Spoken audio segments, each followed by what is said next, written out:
Je m'appelle Monica, j'ai 30 ans et je suis ingénieure en informatique.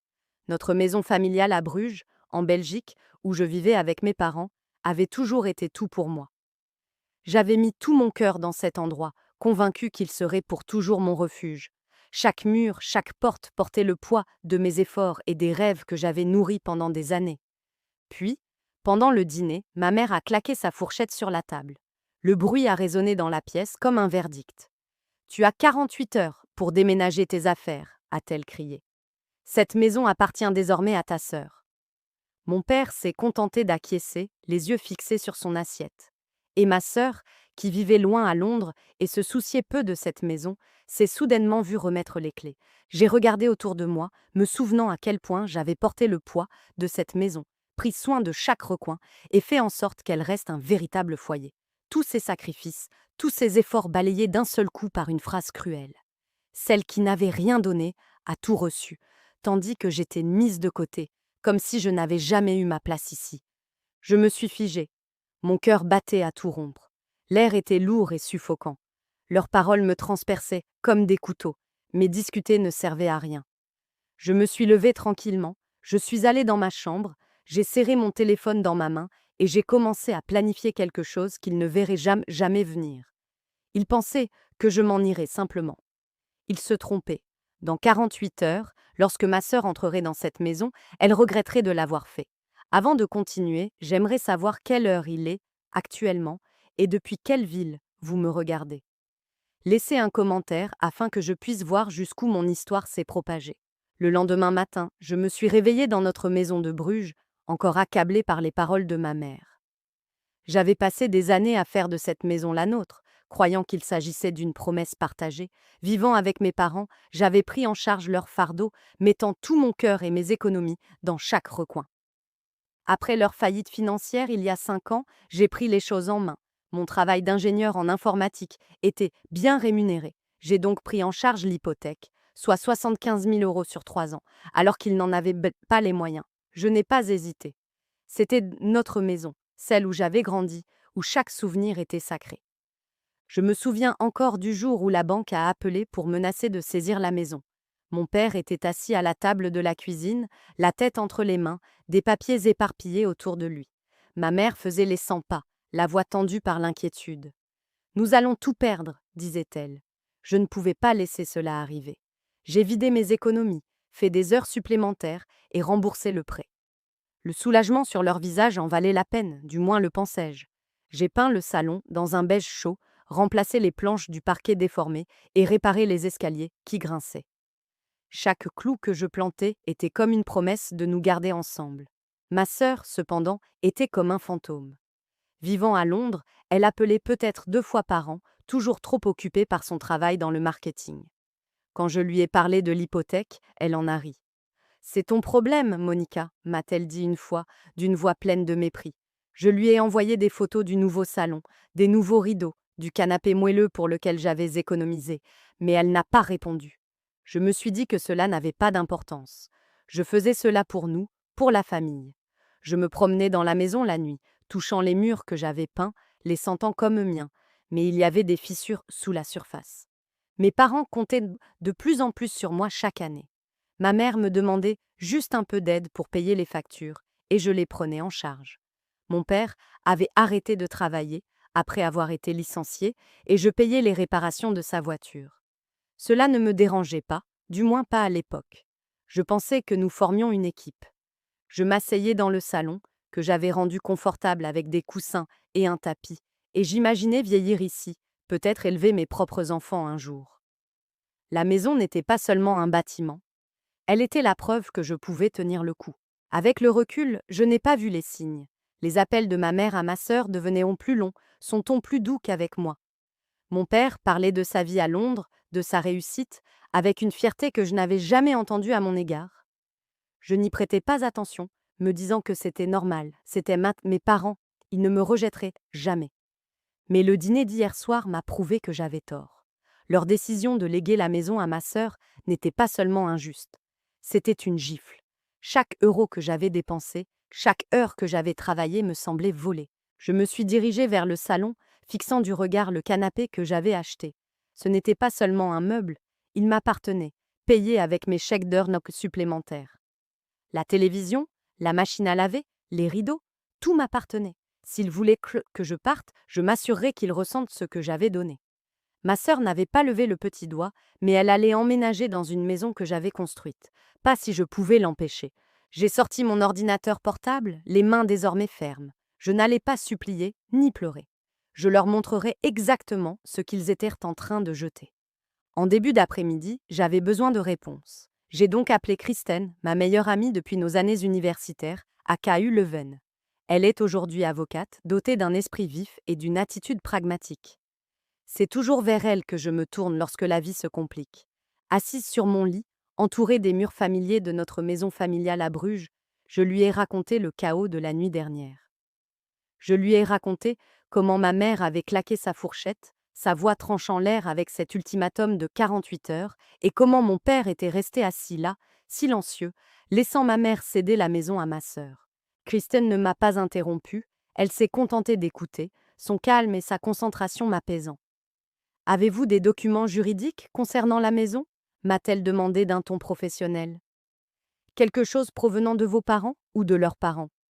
J'ai mentionné mon grand-père, qui était propriétaire de cette maison avant son décès, il y a 2 ans. J'avais toujours pensé qu'elle était revenue à mes parents après sa mort. Kristen était restée silencieuse pendant un moment. « Donnez-moi 1 heure, m'a-t-elle dit. Je vais vérifier quelque chose. » J'ai passé cette heure à faire les 100 pas dans le couloir, l'esprit en ébullition. Le visage de mon grand-père ne cessait de me revenir en tête. Ses mains burinées, sa voix rauque me racontant, sous le porche, comment il avait construit cette maison brique par brique. Il me regardait, les yeux plissés, et me disait « Monica, cet endroit sera toujours à toi. » Je souriais, pensant que c'était juste sa façon de me faire sentir spéciale. Maintenant, je n'en étais plus si sûre. J'ai fouillé dans une vieille boîte dans mon armoire et j'ai sorti des photos de lui, debout près du châtaignier, dans le jardin, son bras autour de moi. Le souvenir était douloureux et vif, sachant que mes parents avaient tout rejeté. Kristen m'a rappelé, la voix tendue par l'urgence. « Monica, tu ne vas pas le croire. » Elle avait contacté un collègue spécialisé en droit immobilier et avait retrouvé le testament de mon grand-père au bureau d'état civil local. Mes parents n'en avaient jamais parlé, pas une seule fois. Kristen m'a lu le document au téléphone, chaque mot me frappant comme un coup de marteau. Mon grand-père m'avait laissé la maison, à moi seule, pas à mes parents, ni à ma sœur. Le testament avait été signé, notarié, et déposé 3 ans avant sa mort, me désignant comme seule héritière de la propriété de Bruges. Je me suis effondrée sur le lit, les mains tremblantes. « Comment ai-je pu l'ignorer » ai-je murmuré. La voix de Kristen est devenue froide. « Vos parents avaient accès au testament. Ils ont choisi de vous le cacher. » La vérité m'a fait l'effet d'un coup de poing dans le ventre. Mon père et ma mère, les personnes en qui j'avais toujours eu confiance, avaient allé cacher la dernière volonté de mon grand-père, qui était de léguer la maison à ma sœur. Tout était clair désormais. Leurs longs appels téléphoniques avec elle, leur fierté pour sa vie à Londres, leur silence sur mes sacrifices. Ils m'avaient regardé investir 75 000 € dans cet endroit, réparer chaque élément cassé, et avaient quand même prévu de le céder à quelqu'un qui n'y avait pas mis les pieds depuis des années. Ma poitrine s'est serrée, un mélange de colère et de douleur. Ce n'était pas seulement de l'injustice, c'était un coup de poignard délibéré dans le dos, une trahison de tout ce que je croyais au sujet de la famille. Je me suis levée, les mâchoires serrées, et je me suis dirigée vers la cuisine. La vieille tasse à café de mon grand-père était posée sur le comptoir, une relique ébréchée que j'avais conservée. En la tenant, je me suis souvenue de sa promesse, de sa confiance en moi. Ils avaient essayé d'effacer cela, de réécrire son héritage pour leurs propres raisons. Pourquoi ? Parce que ma sœur avait fondé une famille. Parce qu'ils pensaient que j'allais simplement l'accepter. Je n'en étais pas sûre, mais cela n'avait pas d'importance. Ils avaient franchi une ligne et je n'allais pas les laisser gagner. Kristen interrompit mes pensées. « Ce testament est inattaquable, Monica, dit-elle. Tu as des droits légaux sur la maison. Nous pouvons contester cela. » Ces mots furent comme une bouée de sauvetage qui me tira du brouillard. Je ne savais pas encore exactement quoi faire, mais je savais que je n'allais pas abandonner. Je pris un cahier dans le tiroir, mes mains désormais plus fermes, et commençai à dresser la liste de tout ce que je pouvais utiliser. Relevés bancaires, reçus, preuves de mes contributions. Kristen m'a promis de me retrouver le lendemain matin pour examiner nos options. Elle a mentionné Elle a mentionné quelques mesures de juridiques que nous pouvions prendre, comme déposer une plainte pour faire respecter le testament, mais nous devions agir rapidement. Mes parents pensaient m'avoir prise au dépourvu, que j'allais faire mes valises et partir. Ils n'avaient aucune idée de ce dont j'étais capable. Je me suis assise à la table, un stylo à la main, prête à me battre pour ce qui m'appartenait.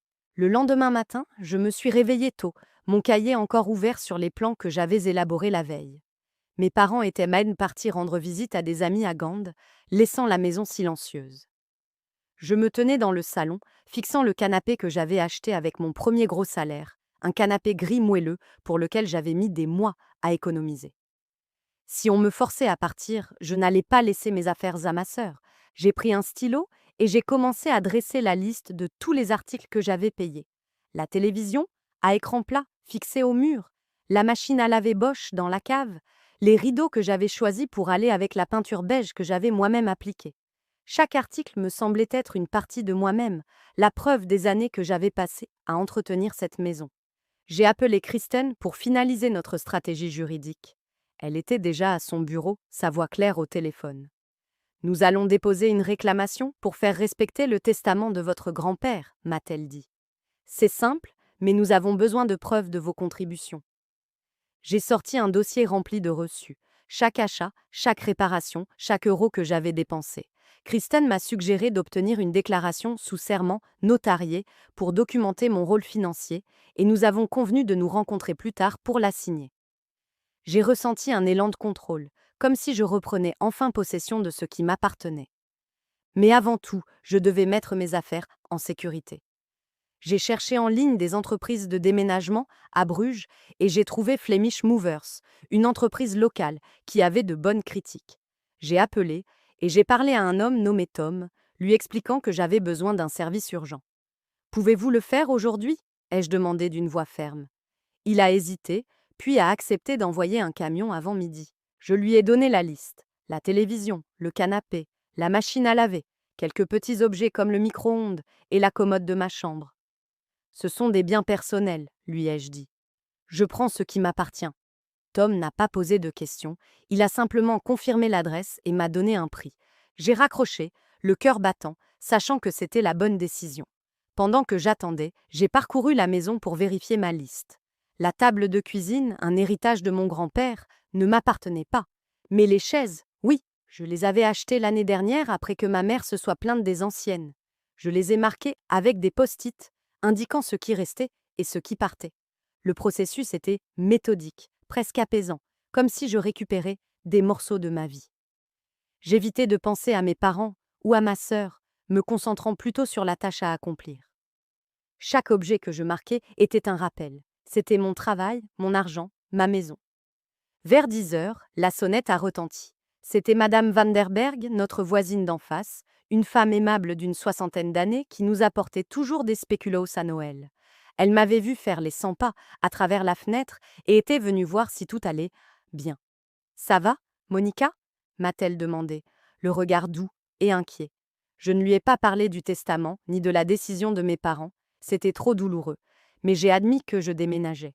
« C'est compliqué », ai-je répondu en esquissant un sourire. Elle m'a serré le bras. « Tu as toujours pris soin de cette maison.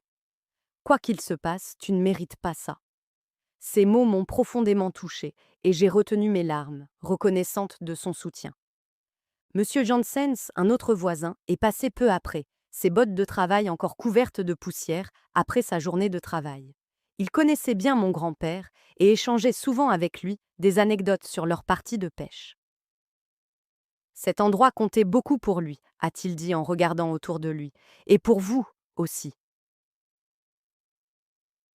J'ai acquiescé, incapable de parler. Leur gentillesse m'a donné de la force, me rappelant que je n'étais pas seule, même si ma famille m'avait tourné le dos. Je les ai remerciés, leur promettant de leur expliquer plus tard, et ils sont partis en hochant discrètement la tête, me laissant à mon travail. Les déménageurs sont arrivés à midi, une équipe de 3 hommes avec une camionnette blanche. Je leur ai fait visiter la maison, leur indiquant les objets étiquetés. Ils ont travaillé rapidement, transportant le canapé et la télévision jusqu'au camion, enveloppant la machine à laver dans des couvertures pour éviter les rayures. Les regarder emporter mes affaires me semblait étrange, comme si je démantelais ma vie, mais aussi juste, Je ne laissais pas ma sœur profiter de la situation. Kristen a rappelé pour confirmer l'heure de notre rendez-vous et me rappeler de conserver les reçus des frais de déménagement.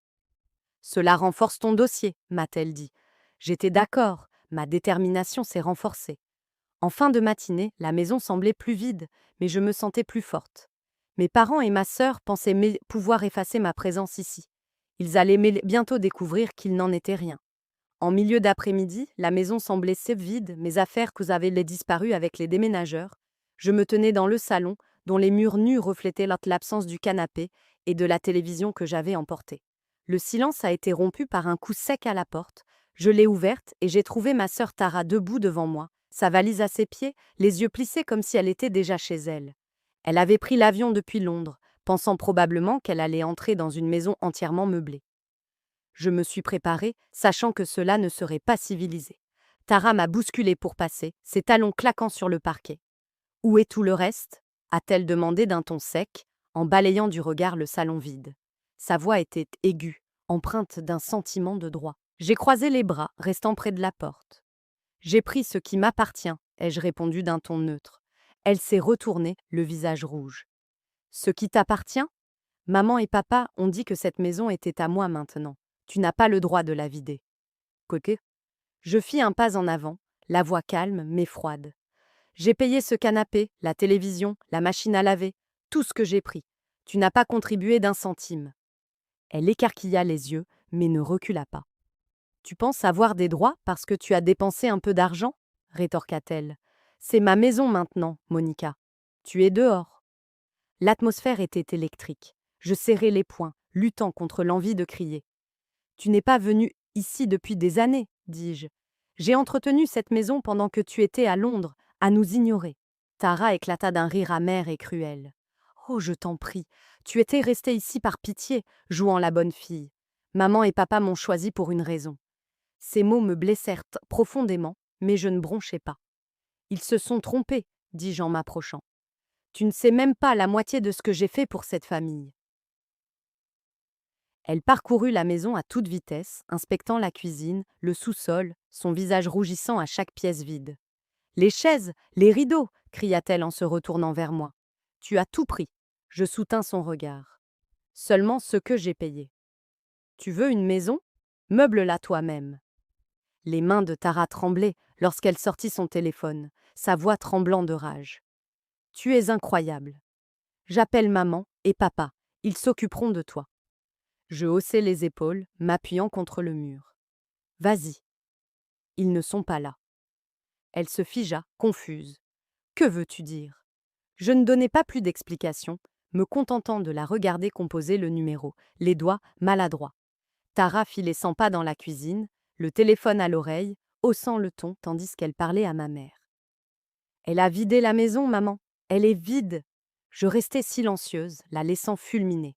Elle raccrocha, me lançant un regard noir. « Il rentre de Gand ce soir, dit-elle d'un ton venimeux. C'est fini pour toi, Monica. » Je ne répondis pas, me contentant de pointer la porte. « Tu sais où est la sortie ?»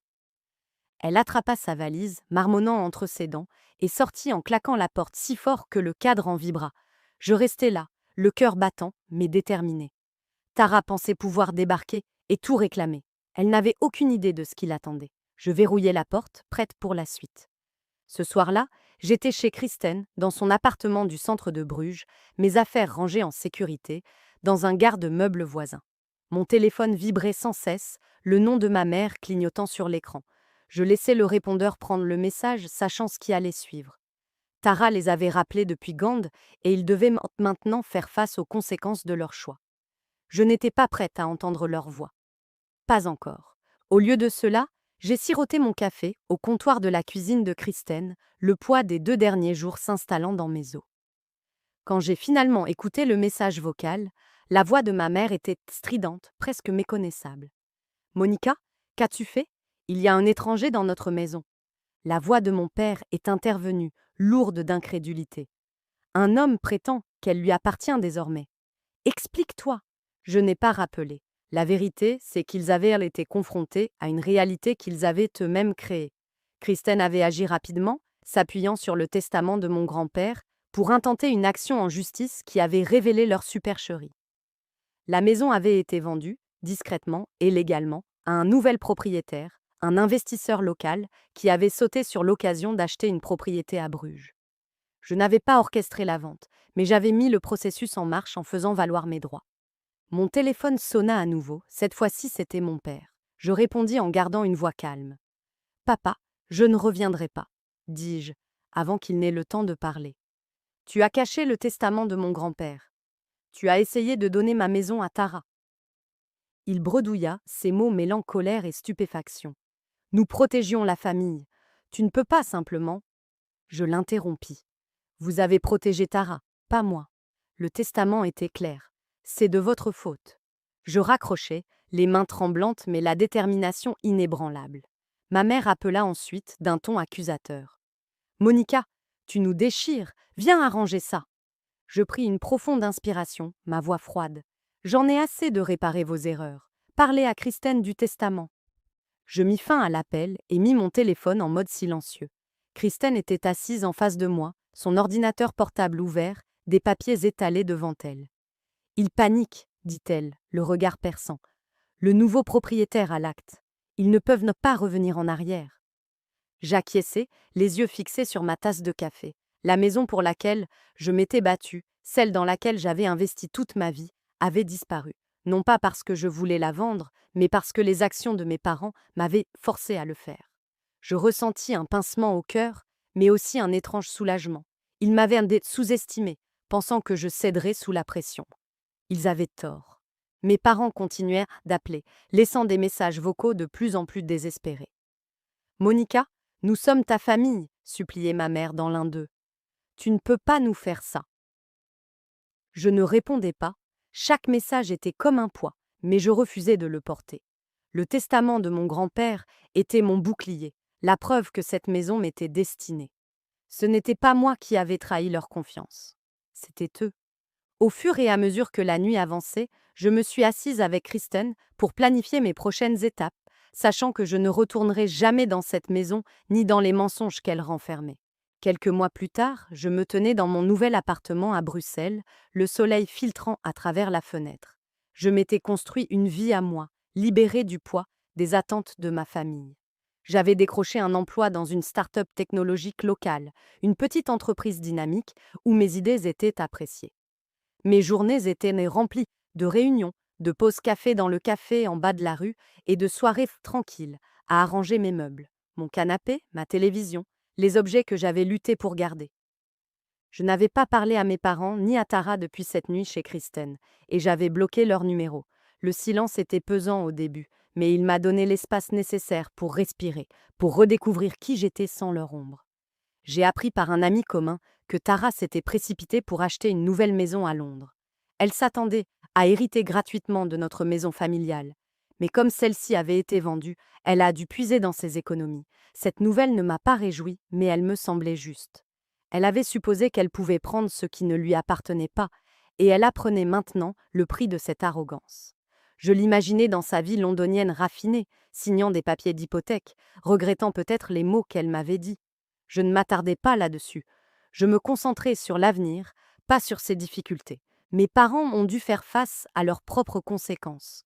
Sans la maison, ils avaient emménagé dans une petite location à la périphérie de Bruges, loin de la maison qu'ils avaient essayé de contrôler. La nouvelle s'était rapidement répandue dans notre communauté très soudée. Des voisins comme Madame Vanderberg et Monsieur Janssens, qui m'avaient soutenu, n'avaient pas caché leur déception. La réputation de mes parents, autrefois solide, s'était effondrée lorsque les gens avaient appris qu'ils avaient caché les souhaits de mon grand-père. Ils avaient également des difficultés financières, sans propriété à mettre en gage et avec des frais juridiques qui s'accumulaient suite à leur tentative infructueuse de contester la vente. Je ne connaissais pas les détails et je ne voulais pas les connaître. Leur choix les avait menés là et j'en avais assez de porter leur fardeau. Kristen est devenue mon point d'ancrage, prenant régulièrement de mes nouvelles, son instinct d'avocate toujours aussi aiguisé. Elle a finalisé la procédure judiciaire, s'assurant que la vente était valide et que mes droits étaient protégés. Un jour, autour d'un café, elle m'a souri et m'a dit « Tu es plus forte qu'ils ne l'ont jamais pensé ». Je lui ai souri en retour, consciente de la vérité de ses paroles. J'avais passé des années à me sous-estimer, à tout investir dans une maison qui, selon moi, me définissait. Mais cette épreuve m'a appris quelque chose de plus profond. Ma valeur n'était pas liée à cet endroit, ni à leur approbation. Elle résidait dans ma capacité à me défendre, à fixer des limites, à faire mes propres choix. Fixer des limites a été la leçon la plus difficile. Couper les ponts n'était pas une question de colère. Il s'agissait de protéger ma tranquillité. J'avais trop donné pendant trop longtemps, en essayant de satisfaire une famille qui ne me voyait pas. Maintenant, j'avais compris. Je me promenais dans les rues de Bruxelles, le long du canal, me sentant plus légère. La vie que je me construisais n'était pas parfaite, mais c'était la mienne, construite selon mes propres conditions.